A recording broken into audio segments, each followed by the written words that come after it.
And so, a warrior forever fallen found manumission in the dust-clawed cave. His trespasses made whole.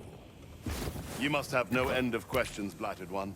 Stay thy wanderings a while, and all will be made clear. You're owed that much, at the least. Were you hiding here the whole time, waiting to explain this revenant's backstory? Is someone making you do this? That is my own bond, one I sealed for myself. Allow me to sing, then, the final, blissful sorrow of Zanzibar. Now, attend me well, for the tale is as long as it is heartrending. Eons ago, in the age of Argentas, there were first planted in the starry heart of Golestrian the seeds of the 9 sorrows. From each seed in turn, watered with the blood fire of Golestrian's searing veins, grew the first scions of the Ebongrove. 9 roots of 9 trees grappled for supremacy in Golestrian's soil flesh. But in the end, it was Hollowbow, the empty ash, which emerged victorious. Of the 8 other sorrows, little is known, though it is said they lie nestled in the subterranean brambles of Hollowbow's roots to this day, writhing in hope of a new spring of bitterest darkness, visiting pains upon our world never before imagined. Of course. But of course you know this part of the tale already, as it was etched on the hilt of the blade of Turbinado. What that text leaves out is that Chrysanthus Widowmane, yes, the very same who cruelly wove the garland of the sun round Golestrian's pale crown, was present at the felling of ours. You see, after the Ebongrove took root, Golestrian's heartstar guttered to little more than an ember as Hollowbow devoured ever more of his light. Each spring, a fresh sapling of blackest ash rose from the rotten loam of Golestrian's carcass, and each autumn, a new leaf of sorrow trembled from the heavens to trouble our world. Each leaf manifesting a new suffering, heartache, mourning, hunger, FOMO. Endless were their number, and endless was our despair. Until there emerged a hero. Ah, you know of whom I speak. Zanzibar, echo of the first thunder. He who trained Chrysanthus to lend his voice to the longing choir in the forbidden harmonies of the Red Requiem. Stunned by the revelation, are you? Yes, it's writ plain on your face. For the longing choir and their number are well known, and Chrysanthus is not counted among them. Well, allow me to dispel your confusion. For you see, Chrysanthus was known by another name in those ages past. Xanthistrel. I knew it!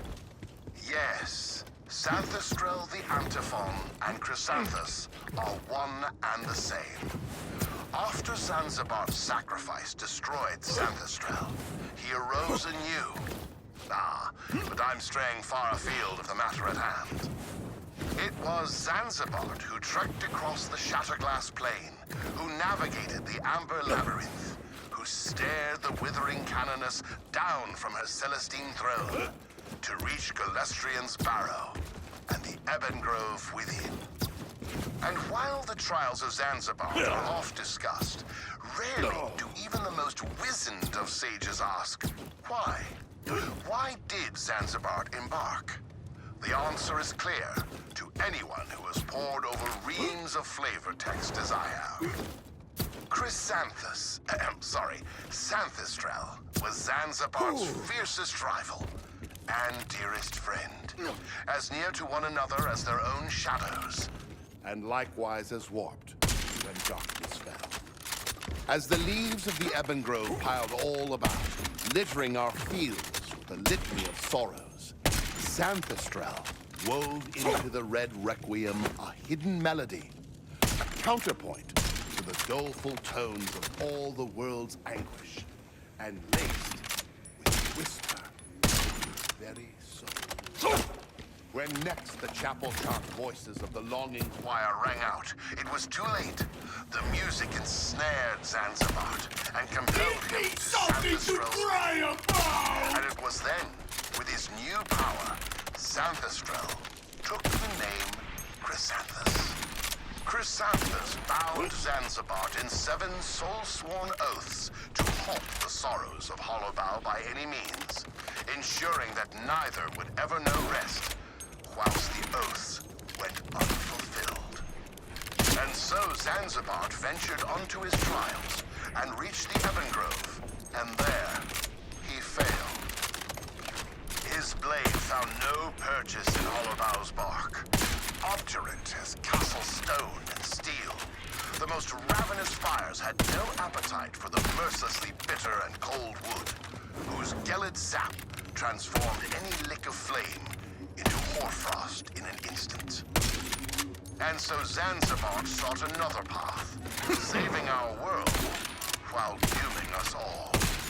He dug into the sodden earth of the Ebon Grove, first by inches, then by miles, and then back to inches, and then cubits for a while, until he reached the tangle of the 9 sorrowful roots, of which only Hollowbow had full grown.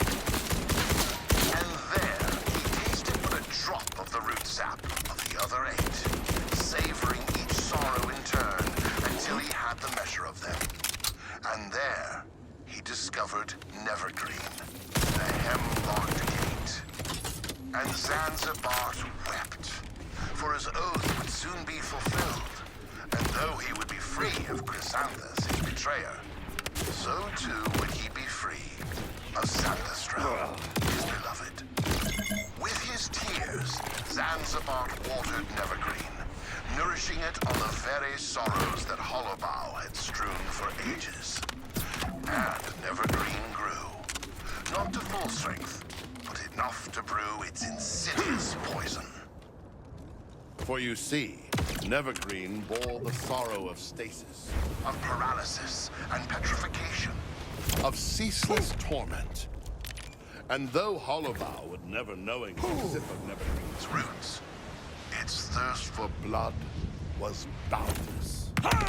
Zanzibar ate from Nevergreen's wood, passing through the hemlocked gate into eternity, but not before opening his veins to the ravening roots of Hollowbow. Thus, from Zanzibar's crimson cup did Hollowbow taste of Nevergreen's poison, and with it, a taste of the heady brew of betrayal.